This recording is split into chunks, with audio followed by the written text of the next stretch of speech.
오늘 이제 새롭게 시작되는 하박국 말씀은 특별히 신약 성경에 많이 인용되는데, 그러나 의인은 그 믿음으로 말미암아 살리라. 로마서 1장 17절에 사도 바울이 인용하는 말씀입니다. 의인은 믿음으로 말미암아 살리라. 그 말씀이 바로 이 하박국에서 나오는 말씀입니다. 또 하박국 2장 14절에도 유명한 말씀이 나오는데, 물이 바다 덮음같이 여호와의 영광을 인정하는 것이 세상에 가득하리라. 많이 들어보셨죠? 찬송도 있고 물이 바다 덮음같이. 그 말씀도 바로 이 하박국 말씀입니다. 또 유명한 말씀은 하박국 3장 2절에 나오는데, 주의 일을 이 수년 내에 부응케 하옵소서. 진노 중에라도 긍휼을 잊지 마옵소서. 제일 유명한 말씀은 하박국 3장 17절로 19절 맨 마지막에 나오는 말씀인데, 비록 무화과 나무가 무성치 못하며 포도나무에 열매가 없으며 감람나무에 소출이 없고 밭에 식물이 없으며 우리의 양이 없으며 외양간에 소가 없을지라도 나는 여호와로 인하여 즐거워하며 나의 구원의 하나님을 인하여 기뻐하리로다. 이렇게 하박국의 유명한 말씀이 많이 있고 중요한 말씀이기 때문에 신약 성경에서도 자주 인용됩니다. 그런데 안타깝게도 오늘 많은 사람들이 하박국서에 대해서는 알고 있지만 또 몇 구절은 아는데 하박국서 말씀을 전체적으로 잘 읽지는 않습니다.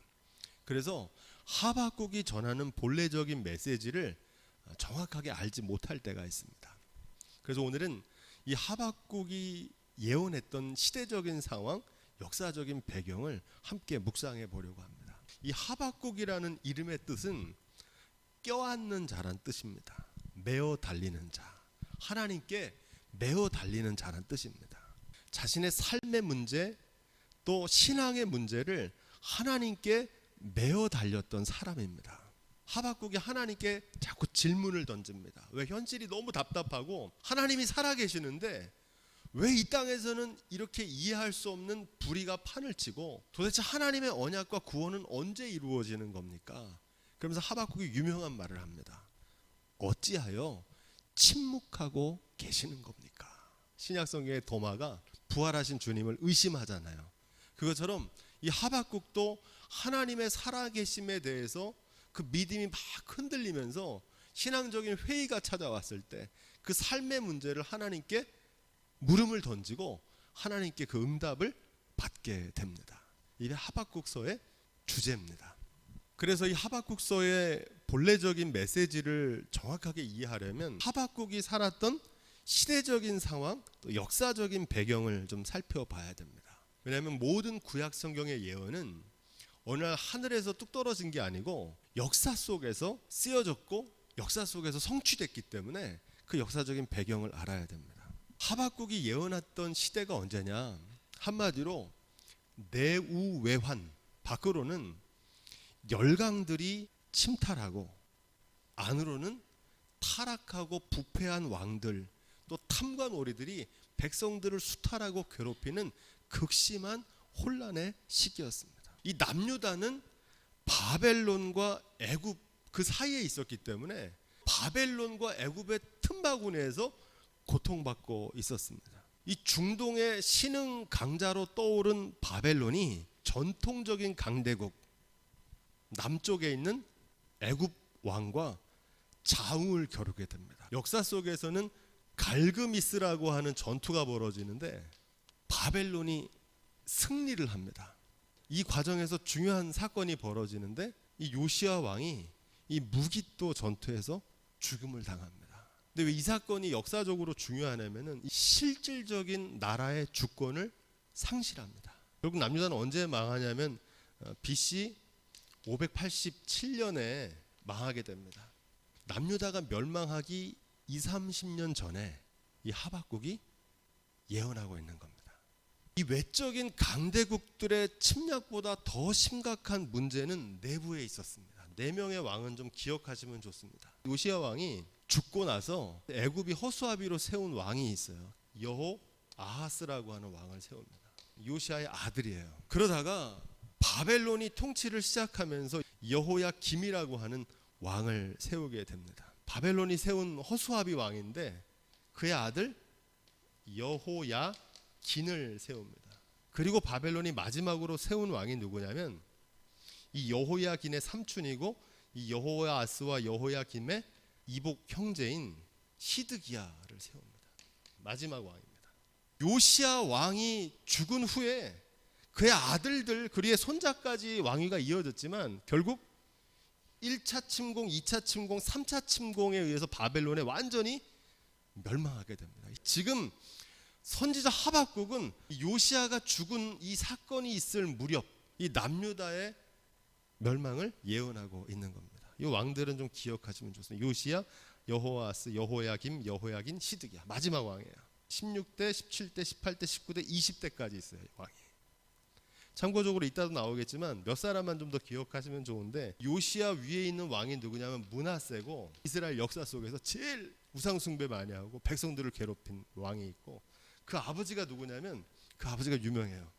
그 아버지가 히스기야입니다.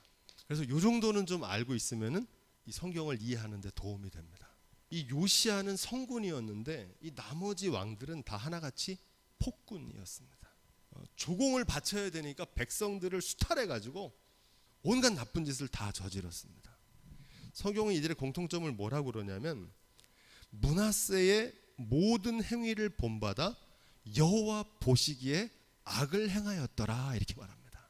중요한 점은 남유다는 왜 바벨론에게 멸망했느냐는 겁니다. 그 멸망당한 이유를 성찰하고 돌아보게 하는 게 이 하박국의 목적입니다. 왜 망했습니까? 바벨론에게.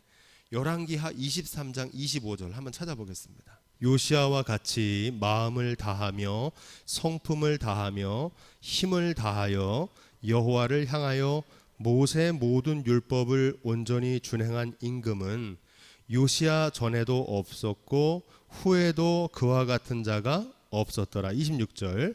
그러나 여호와께서 유다를 향하여 진노하신 그 크게 타오르는 진노를 돌이키지 아니하셨으니 이는 므낫세가 여호와를 경노케 한 그 모든 경노를 인함이라. 아멘.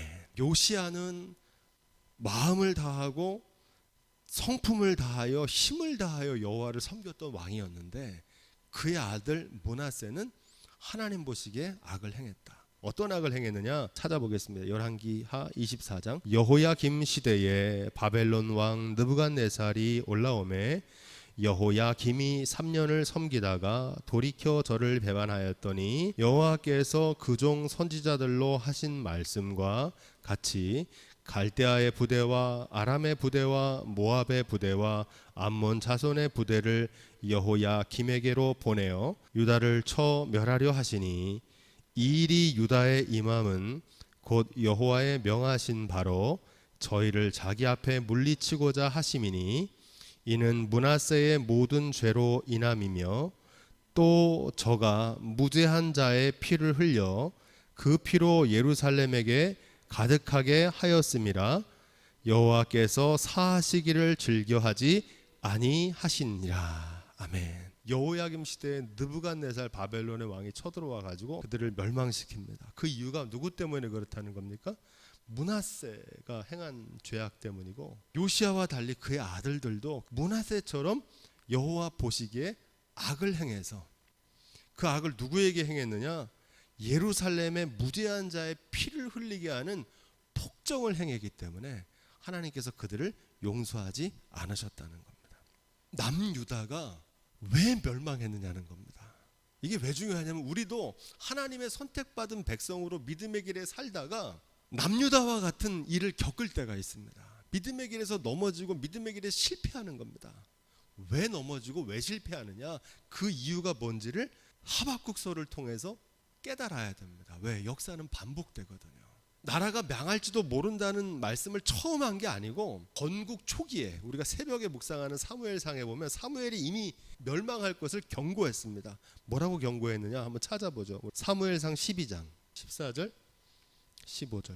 너희가 만일 여호와를 경외하며 그를 섬기며 그 목소리를 듣지 아니하고 여호와의 명령을 거역하지 아니하며 또 너희와 너희를 다스리는 왕이 너희 하나님 여호와를 쫓으면 좋으리나마는 너희가 만일 여호와의 목소리를 듣지 아니하고 여호와의 명령을 거역하면 여호와의 손이 너희의 열조를 치신 것 같이 너희를 치실 것이라. 사무엘이 이미 얘기했어요. 나라 처음 시작할 때 너희 왕과 너희들이 하나님을 잘 경영하면 이 나라가 영원하겠지만 하나님을 떠나고 버리면 이 나라 멸망할 거다 했던 그 경고가 결국 이루어진 겁니다. 그래서 망한 거예요.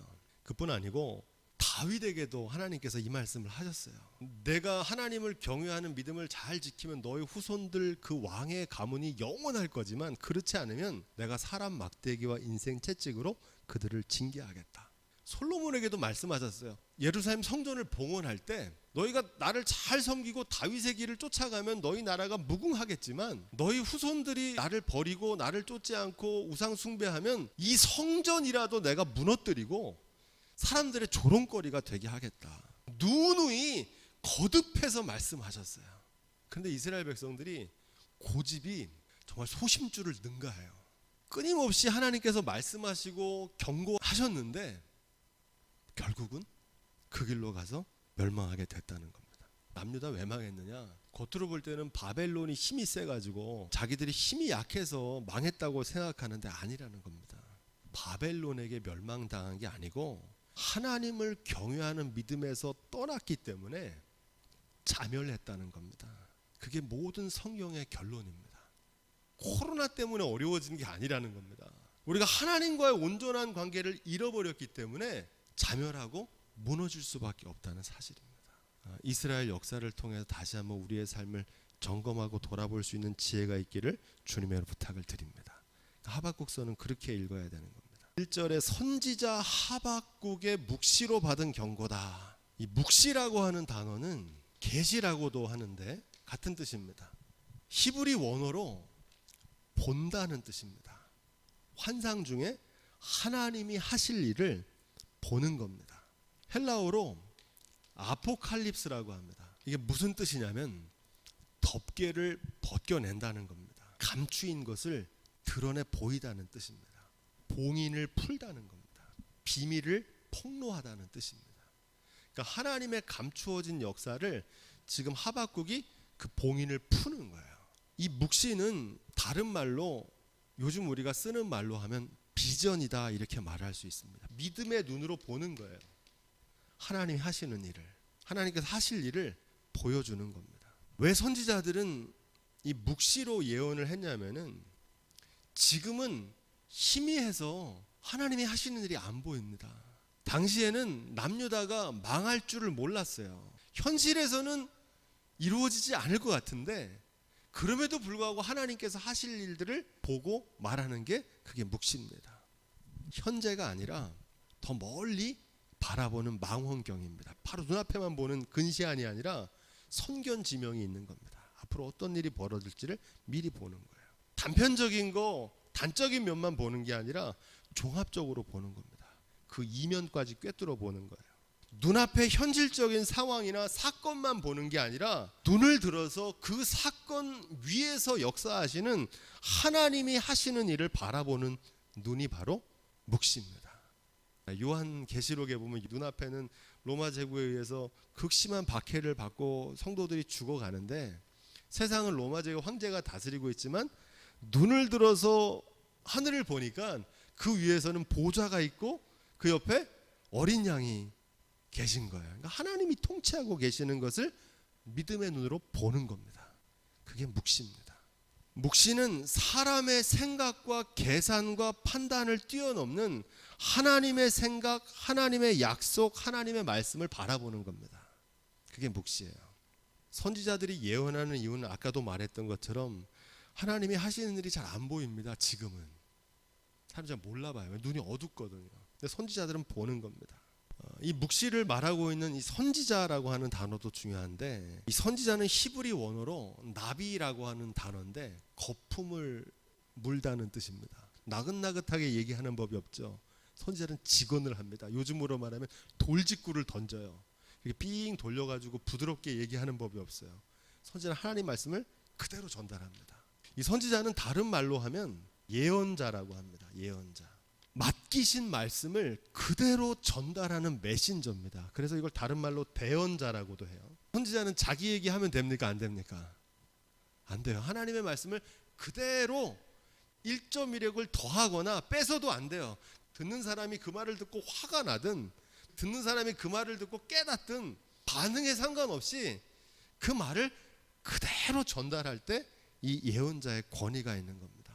선지자는 다른 말로 선견자라고도 합니다. 선견자는 말 그대로 미리 보는 겁니다. 하나님이 장차 행하실 일들을 미리 내다보는 안목을 가지고 있는 것. 지금 코로나 상황을 뭐라고 그럽니까? 불확실성의 시대라 그러잖아요. 예측할 수가 없는 거예요.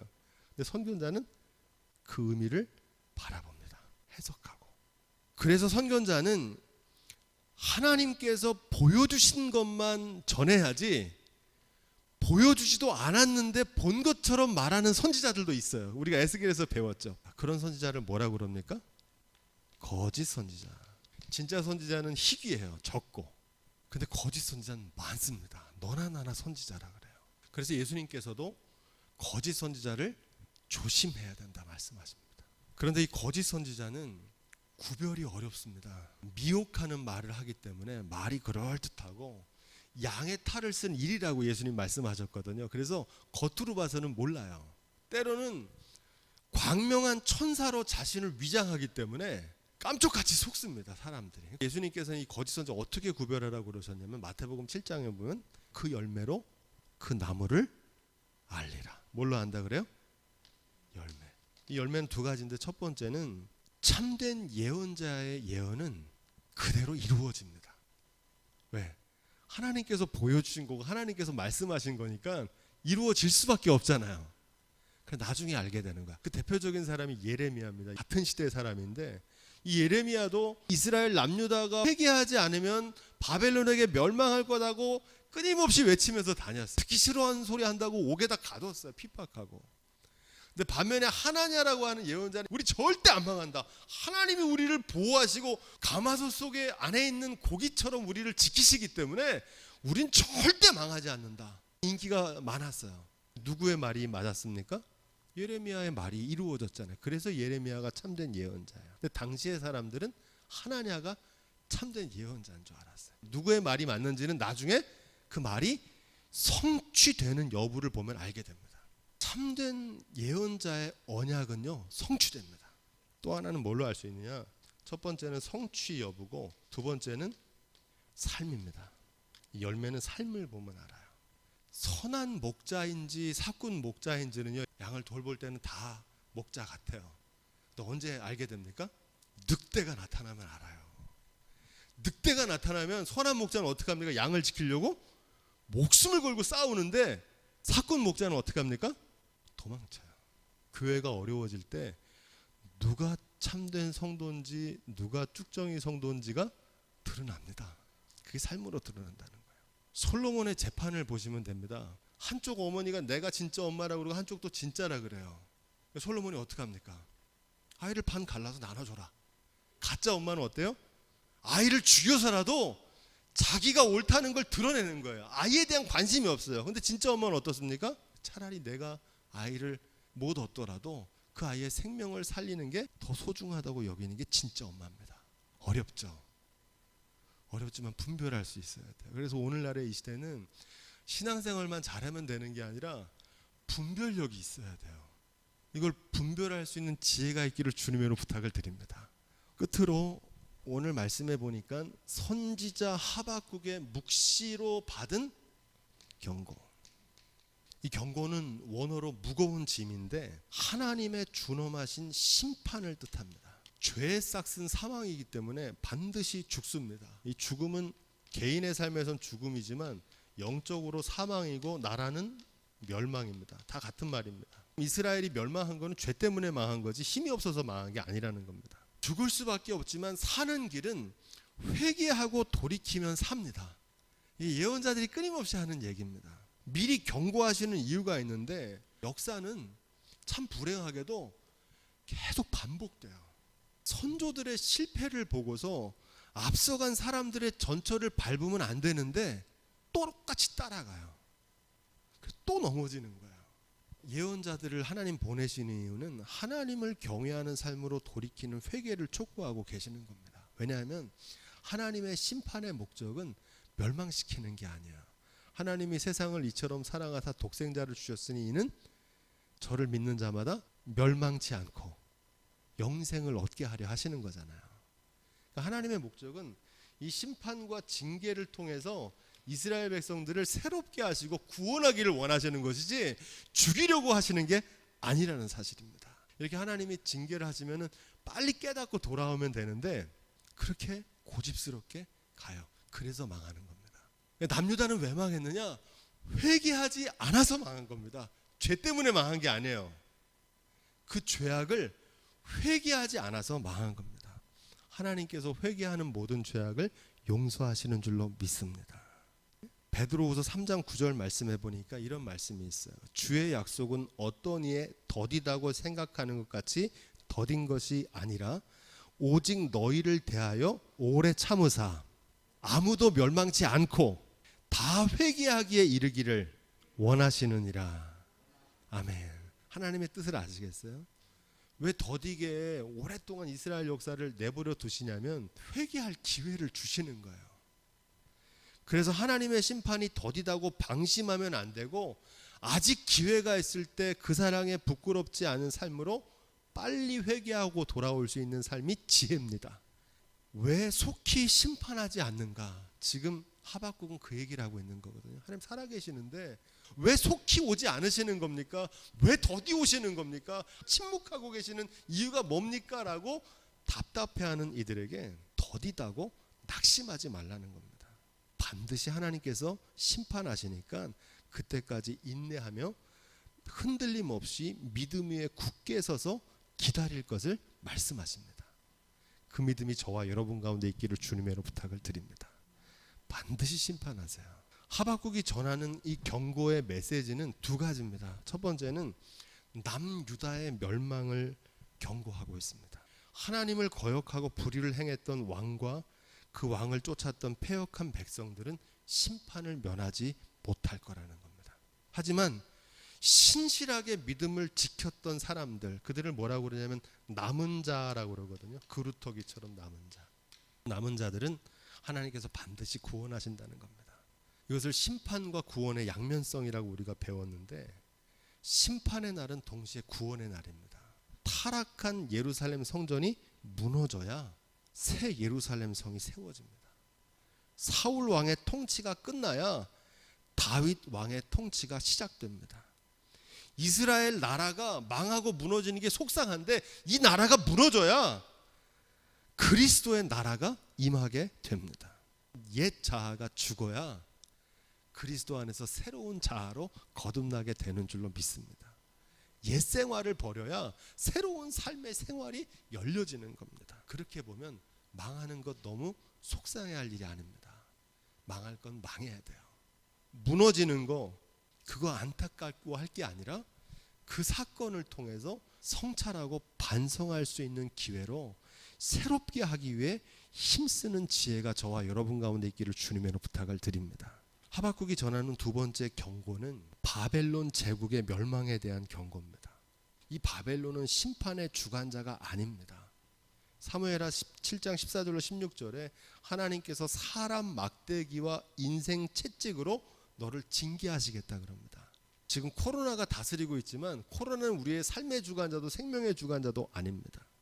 바벨론은 그저 하나님께서 하나님의 백성들을 심판하시고 새롭게 하시는 하나님의 심판의 도구인 줄로 믿습니다. 지금 바벨론이 왕노릇한다고 해서 낙심하지 마라. 저 바벨론은 도구일 뿐이다.